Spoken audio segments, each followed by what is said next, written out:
mga guys, welcome back to my channel, Just Automotive mga guys. Magdaldalan tayo rito.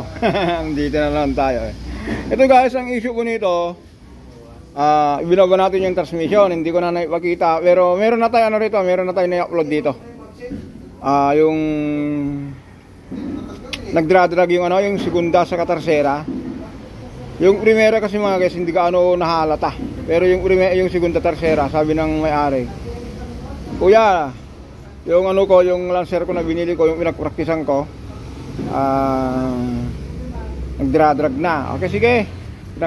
Pinagpraktisan mo pala yan Check natin yan. Check natin yung clutch with pressure plate mga guys. Yung clutch disc po sunog, yung pressure plate po, ewan ko kung yung pagkabit dati, hindi nila na-sentro yung niya. Baka yung paglagay nila ng ng transmission, napitik nila yung mga finger tabingi. Nagwana po dun sa gumagawa. Dito na lang tayo mga guys. Ito ngayon, ang po natin dito, ang gagawin natin dito, pansin nyo po, may tagas po na langis yan naglalangis po dito. Yan. Tapos sabi niya, Kuya Jess, sabay ko na yung yung distributor o-ring. Bumili siya ng dalawa. Ito kasi mga guys ito po yung mga tirada ng mga mekanikong minsan nag-iisip, minsan walang isip. Kasi sabi natin bakit minsan nag-iisip? Kasi lilagyan niya ng silicone, may isip siya. Lilagyan niya ng silicone para walang tagas. Pero minsan bakit walang isip? Kasi mga guys, ito po, moving po ito, ina-adjust po ito. Dito po kasi niyan. Lagay mo nga sir. Lagay mo muna, pang samantala, yung itutok mo lang. Yan, ganyan po yan. Ngayon po, kaya po tinatawag ko na moving yan. Kaya po naglagay tayo ng tanda kung gusto natin mag-timing po yan. Ginagalaw po yan. Kaya sabi ko po moving. Pwede yan, katulad yan, yan. Ngayon, yung mekaniko po na naglagay ng silicone, inisip niya mawala yung tagas. Hindi naman siya nag-isip kung bakit kailangan natin na galawin to kung mag-timing tayo. Dapat inisip niya na ito gumagalaw. Kaya dapat ito mga guys, tanggalin mo na. Yan. Tignan nyo mga guys yan. Tignan natin kasi kung pansinin nyo guys, yung tornilyuan nito ayun oval yan. Kaya po linagay yung tornilyo po nyan, pwedeng i-adjust po nyan. Pwedeng i-advance, pwedeng i-delay, retard. Yan, pwedeng advance, delay. Dito po yon sa dalawang tornilyo na yan.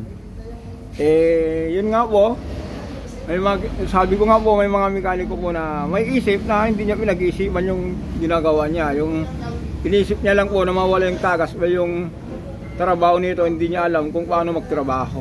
Yan ang punto natin dito. Yung mga nanonood sa video ko po mga guys, pasensya na po kayo kung tumitira ngayon si Kuya Jess sa mga mekanikong matatalinong mag-isip. Pero naman, tama naman po ito para sa ating lahat to. Sa mga may-ari ng sasakyan, ganoon din sa mga mekaniko po na na nag-iisip ng ganitong kaisipan. Dito na naman tayo. Pero mga guys, tanggal natin to at mamaya po, sige kalasin mo nga ito sir. Parang gumagalaw pa, ayun, putol pa rin. Bukod sa ngayon kutkutin mo to guys, bossing. Tanggalin mo yung mga silicone. Yan, mamaya kung makutkut mo yan mga bossing, tawagin mo ako para ituloy natin yung ating daldalan dito.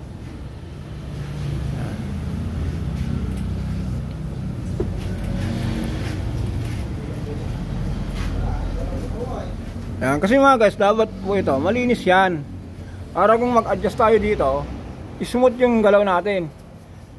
Kasi minsan po kasi, kung ulitin natin katulad nitong ginawa nito, lilagyan ng silicone, hindi niya talagang makabit po niya, lalo kung beta green ginamit. Hindi nyo na mapihit po yan. Kung mapihit nyo po yan, upukin nyo po yan, mamaya po yan, nakatagas na. Dapat po, ang magsisild lang po, o-ring. Ito po. Yan, idamay natin si Mang Kanor. yung mga ganitong tirada mga guys, si Mang Kanor po hindi tumitira ng ganyan. Alam niyo si Mang Kanor, remedyo po yun. Yung halimbawa, tanggalin niya yung thermostat, tira ni Mang Kanor. Pero yung mga ganito po, hindi ginagawa ni Mang Kanor po yan. Si Mang Kanor may utak po yun.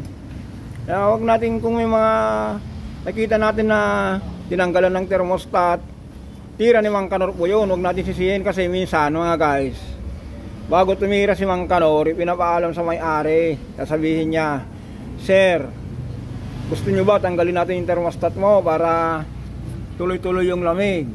Siyempre, ang gusto naman ng may-ari, parating malamig, papayag siya para walang overheat. Pero hindi niya alam hindi alam yung may-ari na may ambag po yung kaya nga meron pong tamang temperature yung makina. Yan po yung mga tirada ni Mang Kanor. Pero sa mga ganito po, nakikita ko po, wala, hindi siya tumitira ng ganito. Kasi si Mang Kanor, remedyo yun eh. Pero yung mga ganitong remedyo po, ito yung mga gawa ng mga mekanikong sabi ko nga po, may isip, may utak, pero hindi pinag-isipan ng anong trabaho niya. Inisip niya lang matanggal yung tagas. Diba? Kaya yung mga nanonood ng video ko, pasensya na lang po sa mga mekaniko pong tinatamaan ko.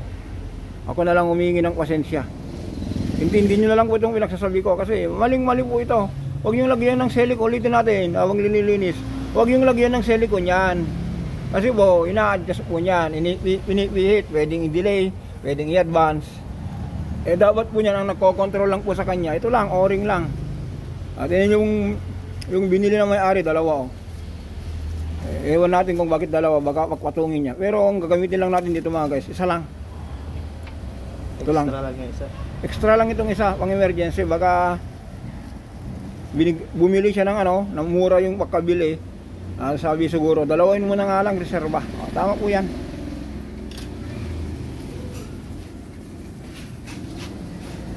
Ganun na lang po, linis lang.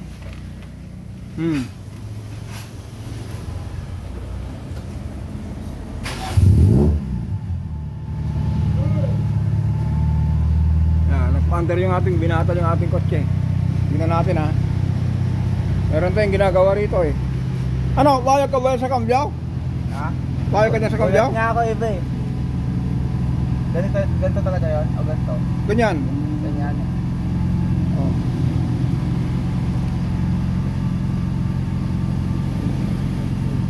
Saan mo nakuha ito? Yung sa bike ni David dati. Ito? Oo. Alam mo Yan. Ito mga guys, nalalagaan natin dahil second hand po siya. Dahil cold start, may taas pa yung niya, yung RPM niya. Hindi ba umaandar yung auxiliary fan. Kung nakuha na po yung tamang init, aandar po niyan.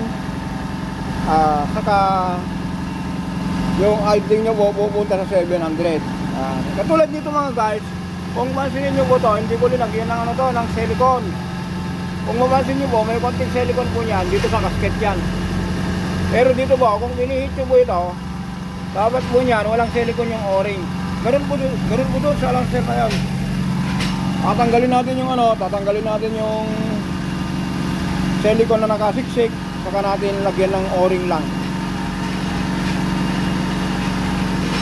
Yan. Mataas yung RPM niya kasi po, malamig pa. Mamaya yan, magiging 700 na lang yan.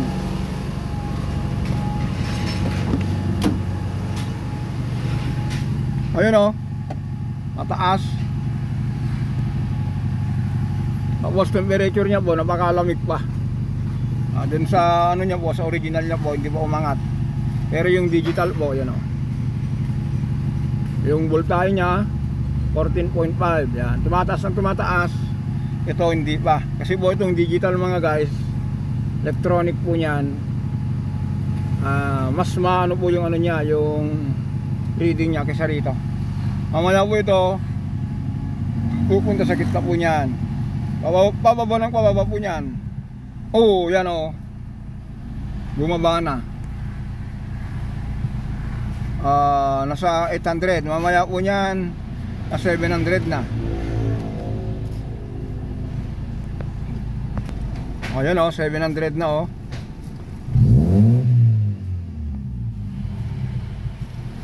Yan.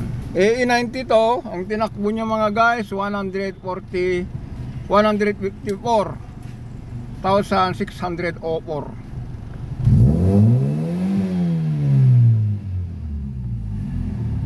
Ito yung ating project.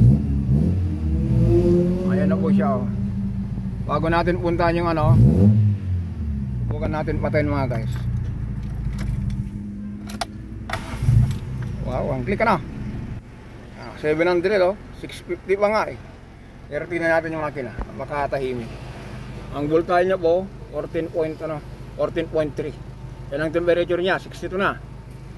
Doon sa sa original niya po, medyo umangat na, nasa na po siya. 1.8. Naman po niyan, bago magkalahati po niyan, aandar yung auxiliary fan. Ganun lang po, napakasimple.